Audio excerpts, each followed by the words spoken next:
बिस्मिल्लाहिर्रहमानिर्रहीम। अस्सलामु अलैकुम।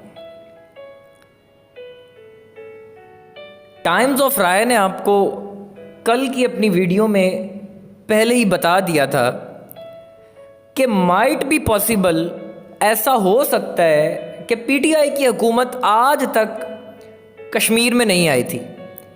ये चौथे नंबर की पार्टी बनती थी और ऐसा मुमकिन है कि ये चौथे से नीचे से आके अपसेट कर दे।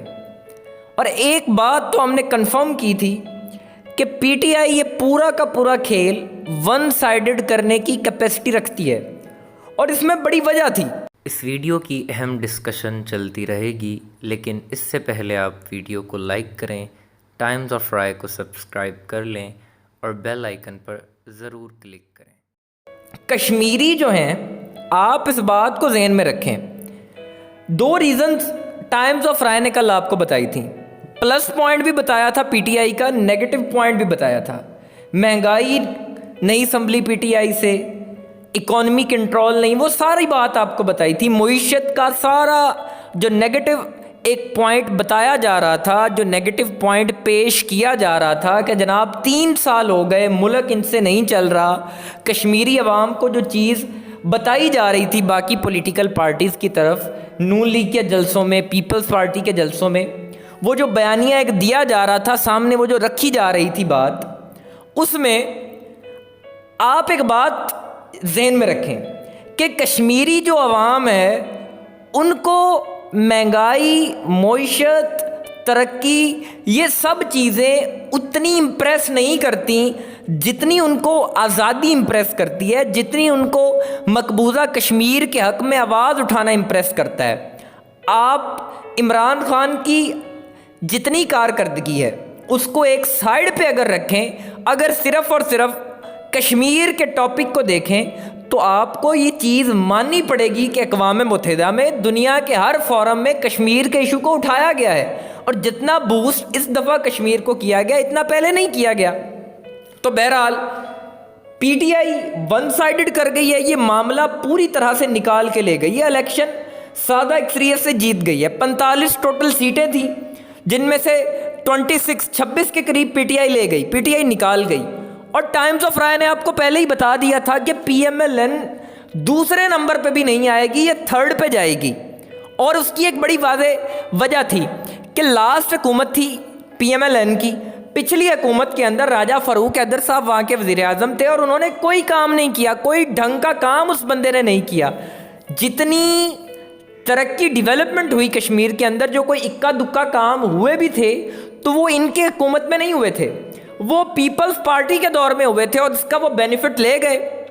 बिलावल भुट्टो आधी कंपेन करके और फिर वो अमेरिका चला गया, फिर वापस आके एक जलसा किया, उसका इतना बेनिफिट हुआ कि वो पीएमएलएन से ज़्यादा सीटें निकाल गए। उसकी ये रीज़न थी कि जितनी वहाँ पर डेवलपमेंट हुई वो पीपल्स पार्टी के दौर में हुई, पीएमएलएन ने तो कुछ नहीं किया। लेकिन एज ए होल पीटीआई इन दोनों को लीड कर गई।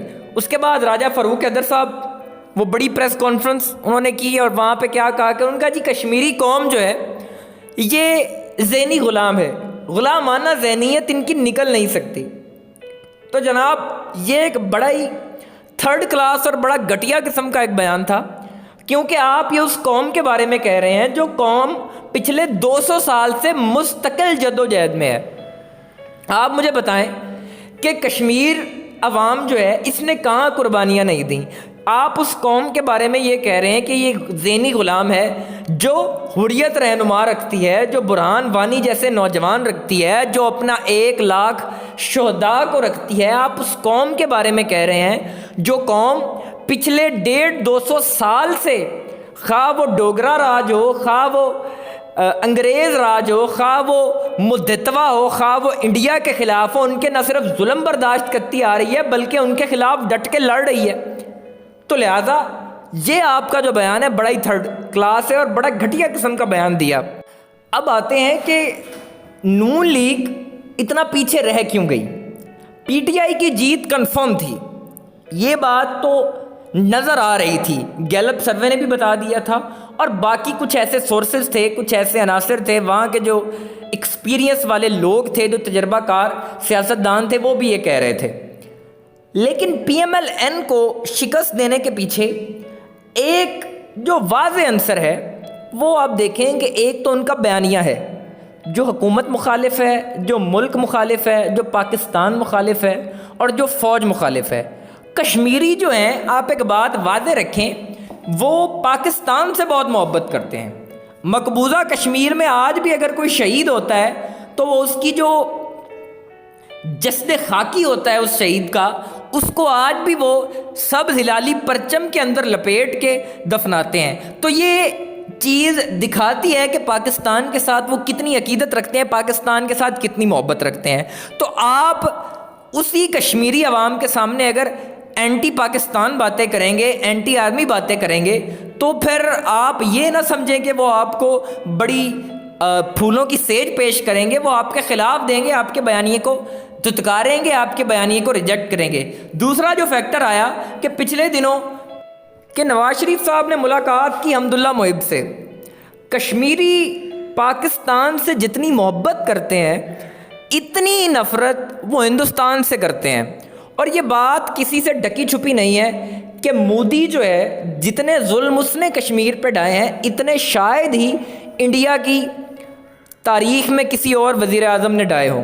तो मोदी से उनकी जो नफ़रत है वो वाज़े है। और जहाँ तक बात रही नवाज शरीफ की उस मुलाकात की, तो अब्दुल्ला मुहिब जो है, ये सबको पता है ये किसका पिट्ठू है, किसका चमचा है, किसका ये जासूस है, इसको कौन पालता है। और अब्दुल्ला मुहिब जो पाकिस्तान को गालियाँ देता है, पाकिस्तान के बारे में बकता है, पाकिस्तान के बारे में बकवास करता है, जब आप उसके साथ बैठेंगे, उसके साथ मुलाकातें करेंगे और फिर उसकी बड़ी तशहीर होगी और बड़े मज़े से वो तस्वीरें दिखाई जाएंगी और उस पर बड़ा इतराया जाएगा, तो फिर आप इस बात को याद रखें कि कश्मीरी अवाम कभी भी एंटी पाकिस्तान बयानिया ना तो एक्सेप्ट करेगी, वो अपने आप को पाकिस्तान का हिस्सा समझती है। वो कभी भी एंटी पाकिस्तान लोग जो हैं, पाकिस्तान के ख़िलाफ़ लोग जो हैं, पाकिस्तान को गालियां देने वाले जो लोग हैं, उनको कभी भी कबूल नहीं करेगी। तो एक तो पीएमएल-एन की वहाँ जो पोजीशन थी वो पहले ही खासी डगमगाई थी, खासी डावाडोल थी, लेकिन जो ही नवाज शरीफ ने ये मुलाकात की तो रहती कहती कसर जो थी वो इस मुलाकात ने निकाल दी और पीएमएल-एन का वोटर जो था वो निकला ही ना। उनका अच्छा, आप एक तरफ तो पाकिस्तान के बड़े दावे करते हैं, हमारे हकूक़ की बात करते हैं, दूसरा हमारे ही दुश्मनों से हाथ मिलाते हैं। तो इस तरह से पीटीआई और बाकी जमातों को और सपोर्ट मिली और मुस्तहकम हुई वो इलेक्शन में। अब उसके बाद इलेक्शन के बाद मरीम नवाज़ का ट्वीट सामने आया जिसमें उन्होंने कहा जी धांधली हुई है, धांधली का रोला डाला और साथ में उन्होंने कह दिया जी हम इस नतायज को तस्लीम नहीं करते। तो एक बात यहाँ वाज़े है, आप इन नतायज को तस्लीम करें ना करें, आपको शिकस्त हो चुकी है और बड़ी इबरतनाक शिकस्त है। और यहाँ पे जहाँ पे पीटीआई को सेलिब्रेट करना चाहिए, जहाँ पे पीटीआई को खुश होना चाहिए और मरीम नवाज़ साहिबा जहाँ पे बड़ी रंजीदा है, वहाँ पे एक और बंदा बड़ा खुश है और वो शहबाज शरीफ है। आपको जान के बड़ी हैरानगी होगी कि शहबाज शरीफ साहब भी यही चाहते थे कि ये जो बयानिया है रियासत मुखालिफ, फ़ौज मुखालिफ, ये बड़ी तरह पिटे वहाँ पे, बड़ी तरह रिजेक्ट हो, क्योंकि वो अपने बयानिए के साथ आना चाहते हैं। वो चाहते हैं कि बयानिया हो मुफाहमत वाला।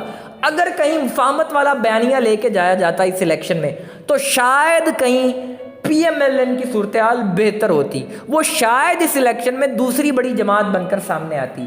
और दूसरी बात, धांधली का रोना ये रो नहीं सकते, क्योंकि पीएमएल-एन जहाँ पे बाकी जमातों से आ रही है, पीपल्स पार्टी से बड़ी जगह आ रही है, और जहाँ पे वो बाकी जमातों से आ रही है, क्या वहाँ धांधली नहीं हुई?